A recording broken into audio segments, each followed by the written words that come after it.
Okay, our next step is to prepare the chocolate mixture.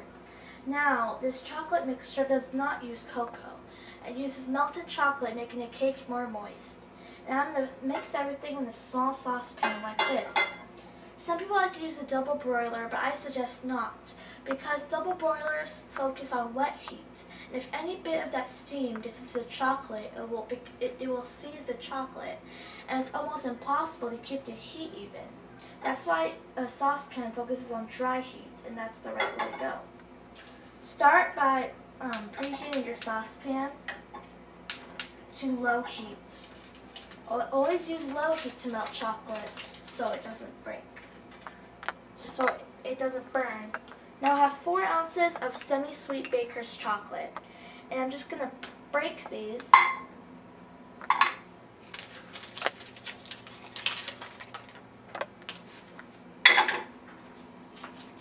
And I'll let them melt.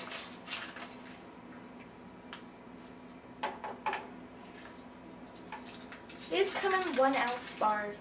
This is how you want to buy our baking chocolate.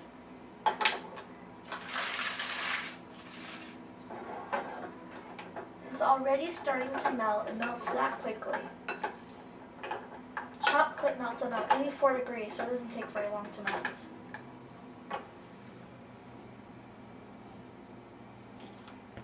You can turn the heat up to medium-low, so it's going faster. Now if you're going to make this cake, it's going to take a very long time. So if you're in a hurry, don't do this cake. It's good for special occasions because it's such a delicacy. I just keep on stirring it so one side of the chocolate doesn't burn, while the middle it still hasn't melted yet.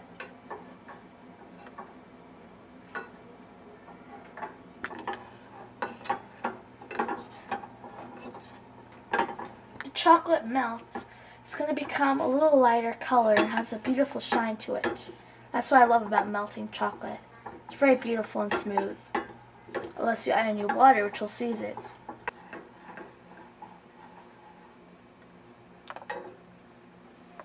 Now that our chocolate has fully melted, it's time to add our other ingredients.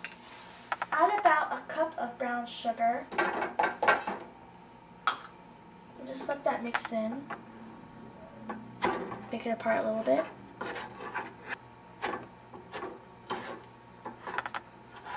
You want to dissolve the brown sugar in there. Might take some time. Now add about a half cup of half and half. Straight in. And just heat it on low so everything combines. It might look a little grainy and weird at first, but as you heat it on and stir it frequently, trust me, it'll come together to one mass. See how it's coming together?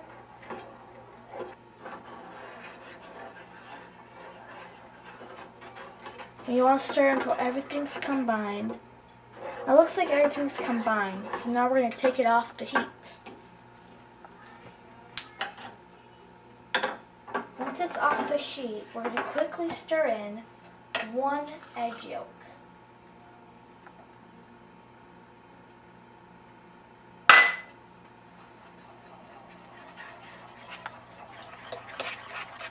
Because you don't want scrambled eggs. Alright, the mixture looks smooth, and now we just have to set it aside to cool. I'll just eat that as it is. Looks so wonderful. Okay, our chocolate mixture is now nice and cool. It's cooling down at a nice rate, and it's even slightly thickened, which I appreciate. And now we're going to start with the rest of the cake batter, which is we're going to make the dry mixture and the wet mixture and the cream mixture. I want to combine those elements at the end to make the final cake batter. So for the dry mixture, I'm going to combine 2 cups of sifted cake flour. It doesn't mean to measure it and then sift it. It means to sift an amount of cake flour, then measure it. And it's really important that I use cake flour for that nice soft texture. Just pour it into my regular mesh sieve with add half a teaspoon of salt. Really bring out sweetness with salt. Now a teaspoon of baking soda. Make sure it's fresh.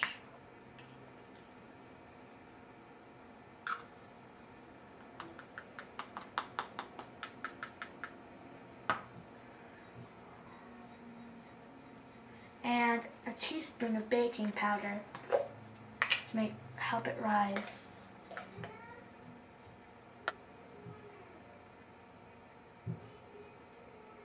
Okay, now we are going to sift all these together.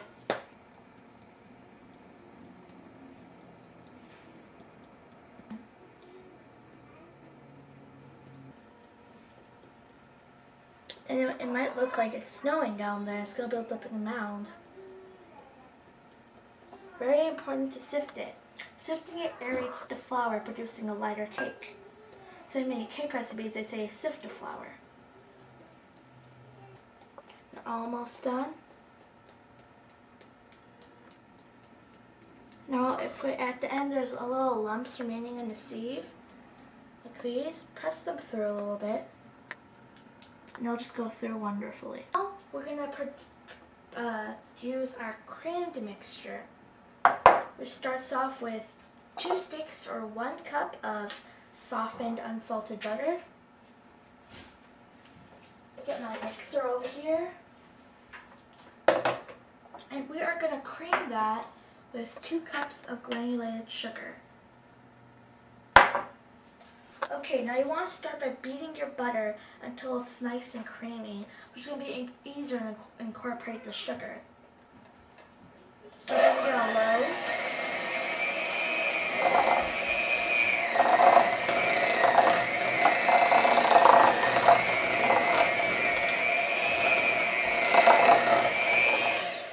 Okay, it's not done yet, but an important step is to scrape the bowl to make sure everything is in the middle.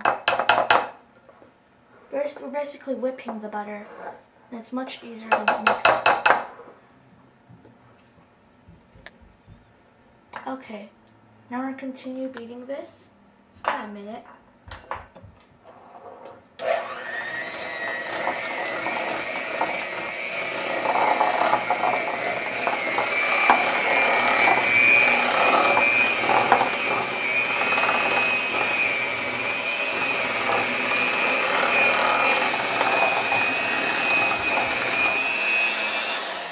That looks about good. So it has a nice, smooth, creamy consistency. That's how soft it is.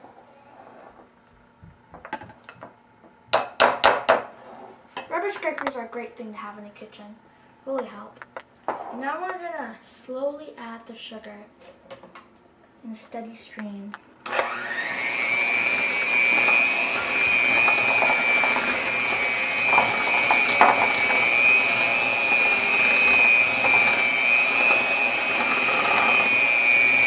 While you're doing this, it's an important step to scrape down the sides of the bowl. And while we're beating the butter, it also lightens in color. I actually want to use the sugar granules to break down the butter and create pockets of air, natural air in the cake. This is where the air of the cake is born. And you just want to keep on beating that.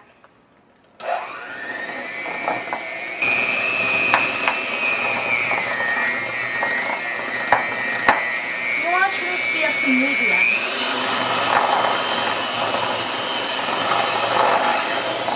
Pour in the rest of the sugar.